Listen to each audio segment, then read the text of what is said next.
Greetings and salutations, everybody. Welcome to AMC Mailbag. This is the mailbag episode, of course, of AMC Movie Talk, the spin-off, if you will. Now, every day on AMC Movie Talk, Mondays to Fridays, we bring you all the latest movie news, but at the end of each show, we save a little bit of time to take a couple of your mailbag questions that you guys send in to us.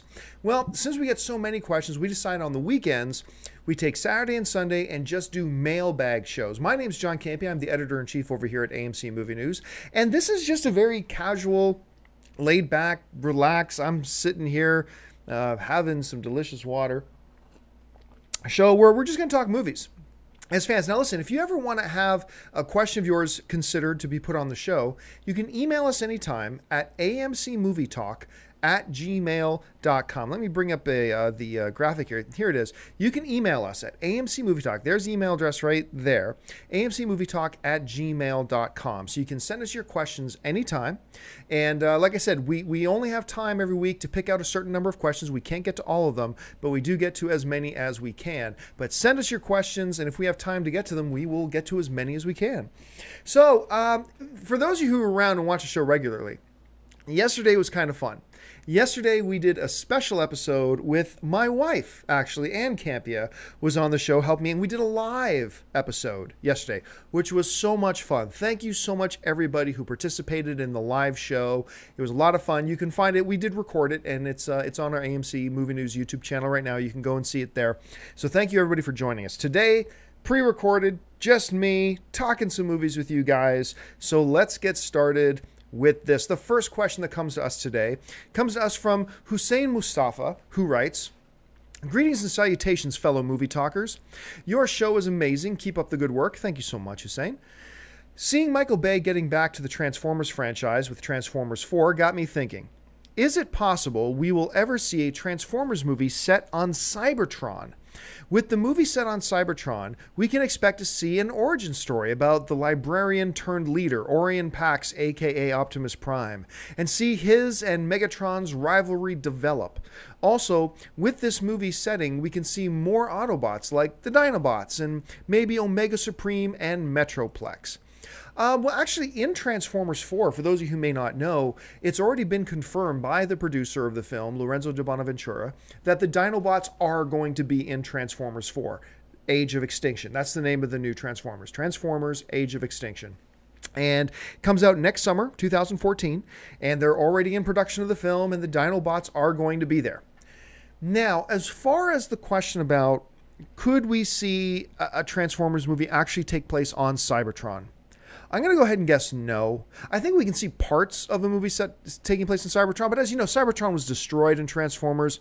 I'm not a big fan, as everybody knows, I'm not a big fan of the idea of prequels. I think that's a waste of time. Move forward with your stories, not backwards.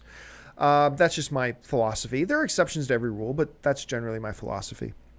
But one of the biggest problems, though, is if you took a movie like Transformers and did it all on Cybertron, it becomes extremely cost prohibitive. The amount of money it would cost to make that kind of a movie up to the par of the visual effects excellence. People love or hate the Transformers movies, that's fine. What you cannot argue with, unless you're an idiot, is how good the visual effects in those movies are. And to maintain that level of excellence in visual effects, in a 100% visual effects movie, because that's what Transformers on Cybertron would be. It would be all CGI. The whole movie would be nothing but a big CGI feature, to the level of excellence that we've come to expect from Transformers and what they look like and how high quality it is. You're talking about an astronomical number as far as how much money it would cost to make that movie. And it just becomes very, very, very cost prohibitive. So for the reasons of, I'm not big on prequels. Look, major Transformers fans may know about Pax and may know about certain histories in Cybertron and the background of some characters, but the vast majority of the movie-going audience don't, and they don't care. Just give them a good movie with Optimus Prime. They know who Optimus Prime is, and most people do, and that's about it. So there's no need to do it. I don't like the idea of going backwards, and an all-Cybertron movie would become very cost prohibitive. Now, would I go out and see an all-Cybertron Transformers movie? Damn right I would. But if I was a studio head, would I greenlight such a project? Nah, never. Way too cost prohibitive. So anyway, let's move on to the next question today. Thank you so much for the question, Hussein. Loved it. Next question comes to us from Chris Amott, who writes, "Hey AMC crew, absolutely love your show. I watch your show in the morning due to time differences between America and Australia." Oh, thanks for watching us, buddy. Worth it though. My question is, with Phil Coulson coming back from the dead in Marvel's Agents of S.H.I.E.L.D., what does this mean for the Avengers? Would he come back in the sequel? And what would it mean for the Avengers, especially Tony Stark? Just like Nick Fury said, they needed the push, especially Tony, to see Phil alive. Thanks for answering. Keep up the great or amazing work. Thank you so much for the question, Chris. Yeah, like I said right from the beginning, I have never believed, even when I watched the movie for the first time, Avengers, I never believed for a second that Agent Coulson actually died. I never believed he was dead. And it's funny that Clark Gregg, the actor who plays Agent Coulson, was actually with me on opening night of the Avengers. He was with me at my studio in AMC Burbank, and we did a whole bunch of cool things. We did an interview with him, and then we took him around with him. We went into all the different movie theaters, because like the AMC Burbank 16 has 16 theaters, right? And on opening night of Avengers, they had Avengers playing in every single theater, and they were all packed. You know, one would start at 12, one would start at 12:05, one would start at 12:10, one would start at 12:15. Anyway, so what we did was, it was a lot of fun. I'll show. I've got pictures, but I don't have them ready to bring up right now. But I would go into a theater 5 minutes before a movie started. I'd go, "Hey guys, thanks for coming." We'd have a whole bunch of T-shirts that Disney gave us to give out. I got some T-shirts here and some posters and for Avengers to give out before we watch the Avengers. And I'd give them out. I said, "Now I got a few more left, but I think somebody else wants to give these out. Ladies and gentlemen, you know, Agent Phil Coulson himself, Mr. Clark Gregg." And Clark Gregg came out, and the place would go nuts. It was so great. The fans loved it. Clark had a great time doing it. He was so generous with his time, stopping in the hallways and signing autographs. Just an awesome guy. Anyway, I've never believed that he was dead, and that became obvious when he's going to be the lead character in the new Agents of S.H.I.E.L.D. Will he be in Avengers 2? Now, he said no. And Joss Whedon said no. That doesn't mean he won't be in future Avenger films, that he won't pop up in future Avengers movies. I believe it's a no-brainer that he will. But will he be in Avengers 2? I don't think he will, but let's put it this way. I'm not going to keel over with shock if we're sitting in the theater in 2015 watching Avengers 2 and up pops Clark Gregg. I'm not going to die of shock. I think they could do some interesting story things with that, but I don't think it's going to happen, but I do think after Avengers 2, we will see him pop up again. All right, let's move on to the third question today. And the third question today comes to us from James. And James writes, "Hello, AMC. What is the first movie you ever remember watching?" Now, this is actually two questions, because one is the first movie you remember seeing in theaters, and the second is the first movie you remember seeing at home. The first movie I remember seeing at home is the Flintstones live action movie. And the one in theaters was the Men in Black. Now, what is yours? Well, James, I'm going to have to cheat on this one a little bit. I don't actually remember the first one I watched at home. I think maybe the first one I watched on home video. Maybe my parents got an old copy of that old live-action animation mashup movie. Remember Pete's Dragon? I think that might have been the first movie I saw at home. I think.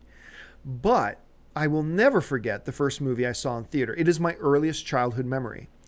This is as far back as I remember in my life, and it has shaped my life in many ways. Star Wars.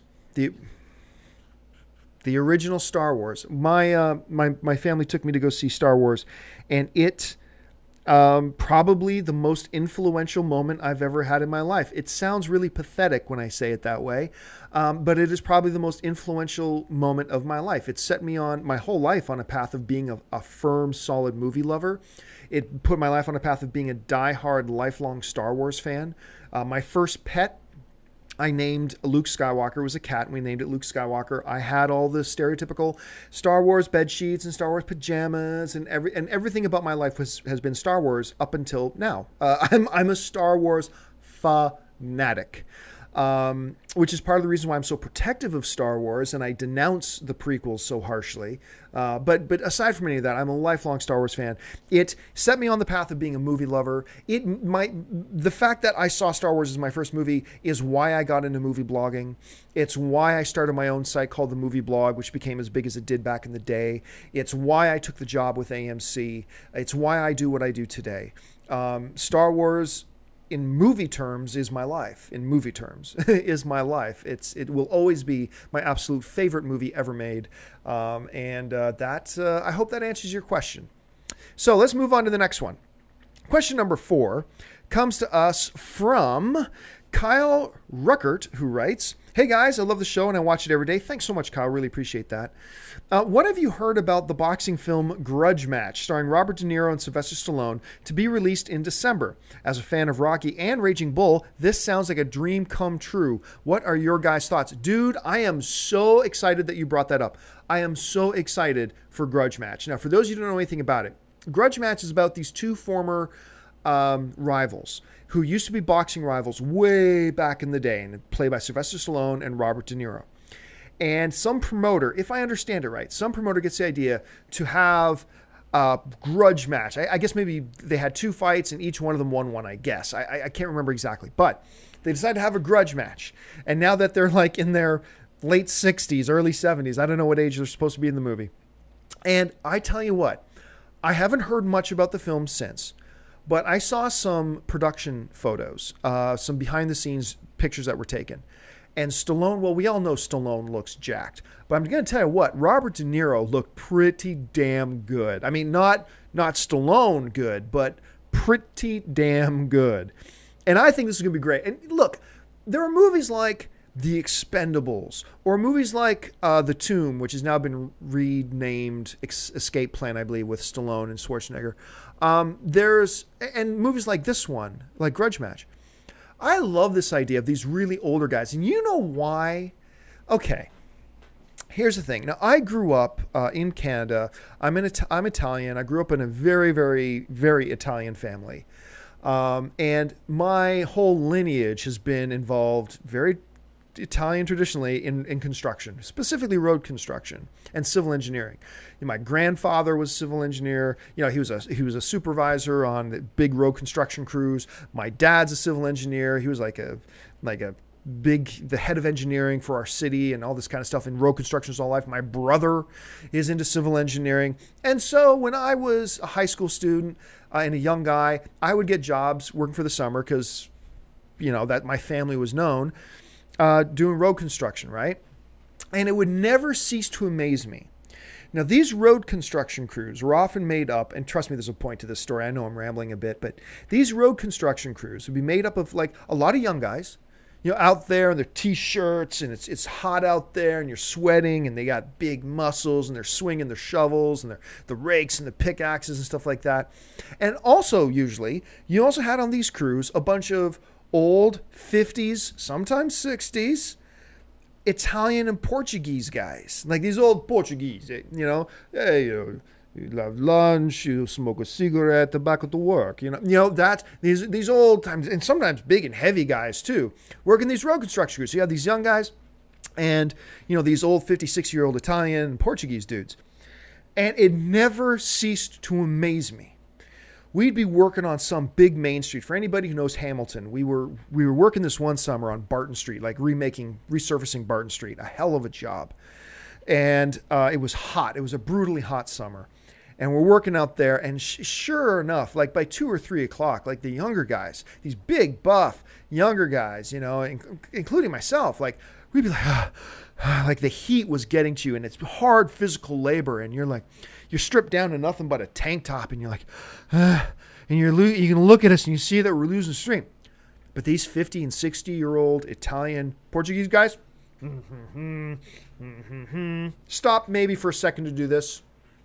back to work, man. Just nothing could stop them. Nothing could stop them at all. And, you know, there's this whole myth out there. Oh, it's the young guys. It's the young guys that are stronger and have more endurance and whatever. I'm sorry. That's bull. Because I worked on those road construction crews, and I saw these 50 and 60-year-old men consistently outpacing these younger guys. As a matter of fact, I remember that I was down at my dad's ranch and working with him one day. He was building a new horse paddock, right?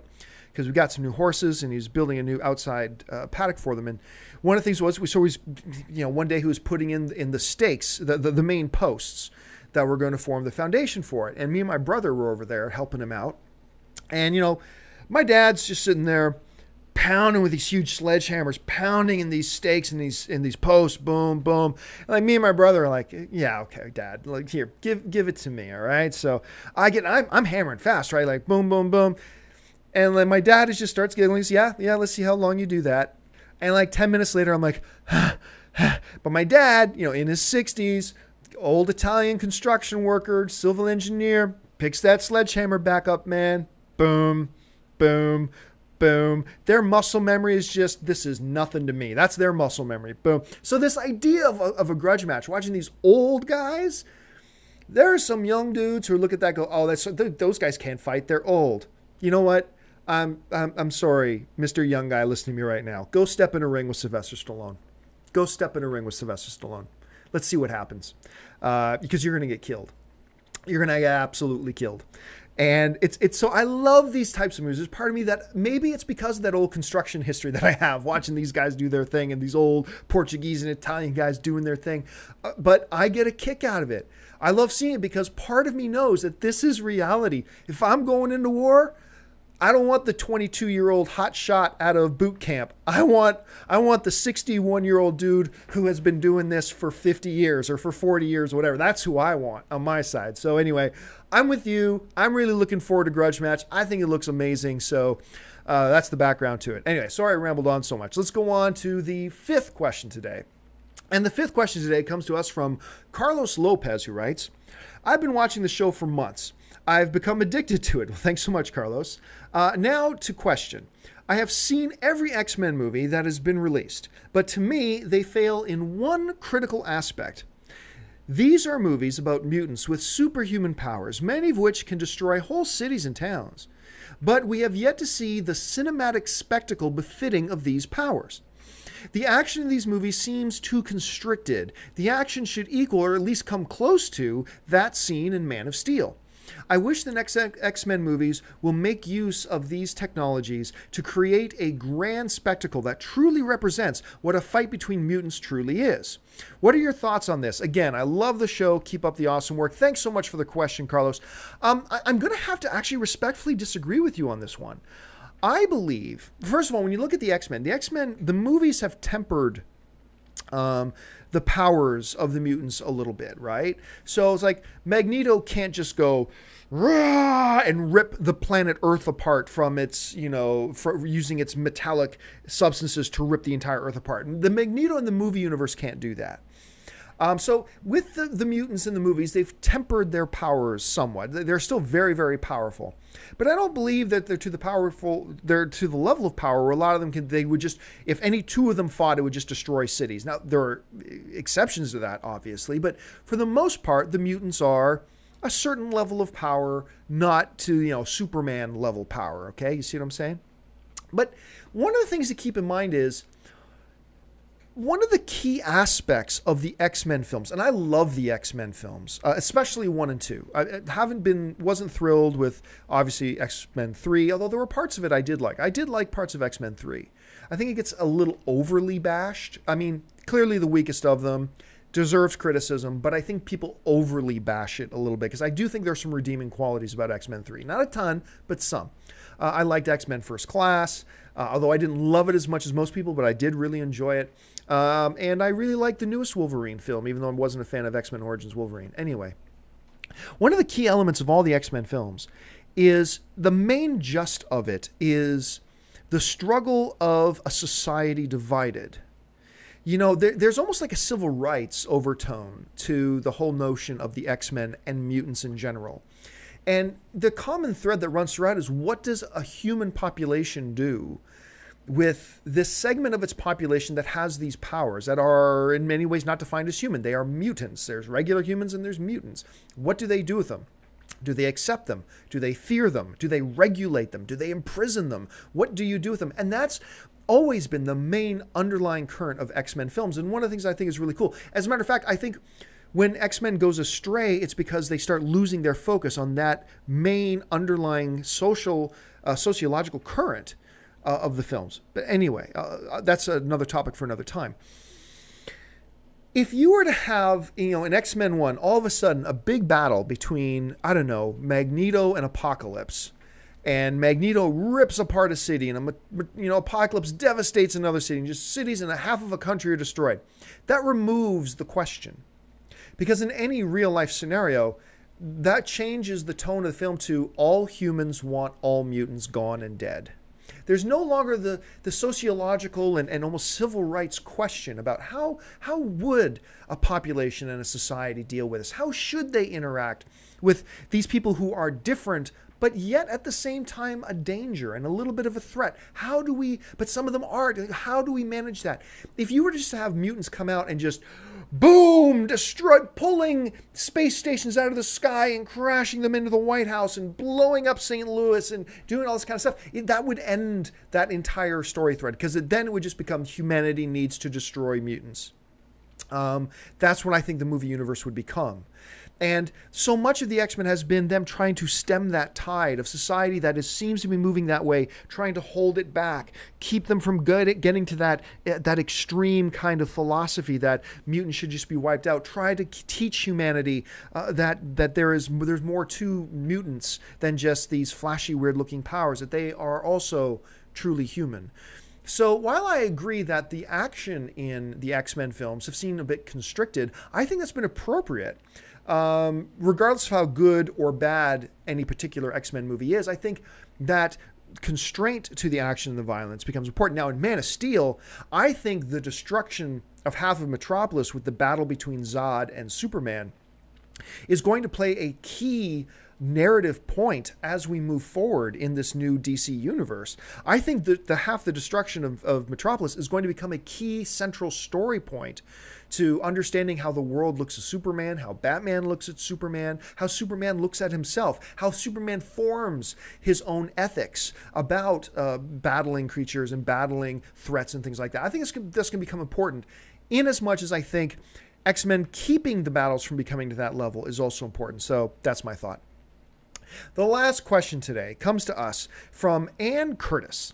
And Ann Curtis writes to us, "Hey guys, so I finally watched The Matrix, the first one, recently, and I loved it." Of course you did. It's awesome. Anyway, don't worry. I plan on staying away from the other two. You know what, Ann? Between you and me, I actually kind of like Matrix 2. I mean, I hated Matrix 3, and I didn't like Matrix 2 as much as Matrix 1, but I still kind of like Matrix 2, but that's just me. Anyway, I know this might sound crazy, but a thought just came into my head. Why not reboot Matrix? The world of The Matrix is creepy and interesting from what I've seen so far, and I can easily see Joseph Gordon-Levitt playing Neo. So what do you guys think? Should they reboot Matrix, or should they leave it alone? Well, and first of all, congratulations on watching The Matrix. It is a great film. Most people who watch a show know I have no problems with reboots and remakes. You know my philosophy, right? Make a reboot, make a remake. If it's awesome, great, we have another awesome movie. If it sucks, who cares? We still got the original. Doesn't matter. And doing reboots will sometimes introduce people to the fact that there was an original that they then get an interest in going back and watching, right? I've said this before. I know so many guys who never saw Infernal Affairs until they saw The Departed. And once they saw The Departed and they heard, wait a minute, there's an original Asian film called Infernal Affairs that this was based on? I'm going to go watch it. So many people had never watched The Ring until they saw the North American remake of The Ring. Then they were like, oh, I want to go check that original out. And then they did, and it's great. Dredd, thank God they remade Dredd and they rebooted Dredd, because the new Dredd is awesome.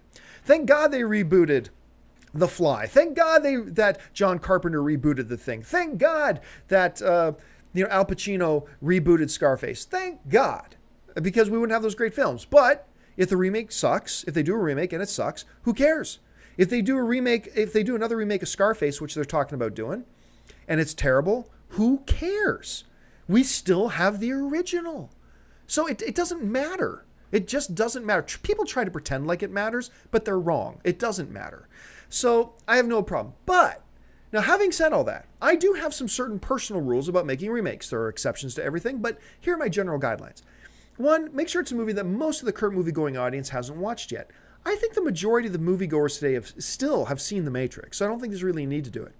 Two, could the modern visual effects really up the scale and make the movie better? Well, I'm sorry, like, I watched The Matrix about a year ago again, and the visual effects still pretty much stand up.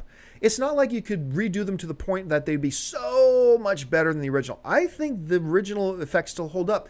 Basically, the long and the short of it is this. I don't think there's a need to remake The Matrix right now. I'm totally cool with rebooting The Matrix. I really am. I just don't think this is the time. I still think it's too soon. I think everybody's seen it. The effects still hold up. There's no really point to doing it. It's not like they have more Matrix story they want to tell. See, it's not like Spider-Man, right? Because with Spider-Man, they rebooted it because they finished the one franchise. But they still had a lot more Spider-Man they wanted to tell. So rebooting it was just a way to start off telling all new stories. Whereas with Matrix, they ended The Matrix. They ended it pretty, with a pretty big period on it. Now, obviously, you can always come up with something to make new stuff, but there was really nowhere left for it to go, realistically. And Matrix had run its course. So I think if you're going to be rebooting The Matrix, you're just rebooting it to reboot it, or to remake it, really, rather than starting a whole new series line like what they did with Spider-Man. So I think those are two, different things, and what they did with the Hulk as well. So I say, go ahead, remake The Matrix, reboot it, just not yet. I'd say wait maybe another 10 years. So that's my feeling on it. I wouldn't be up in arms if they decided to do it sooner than that. I think they will do it eventually. I just don't think now is the time, but I see a time when it could be done.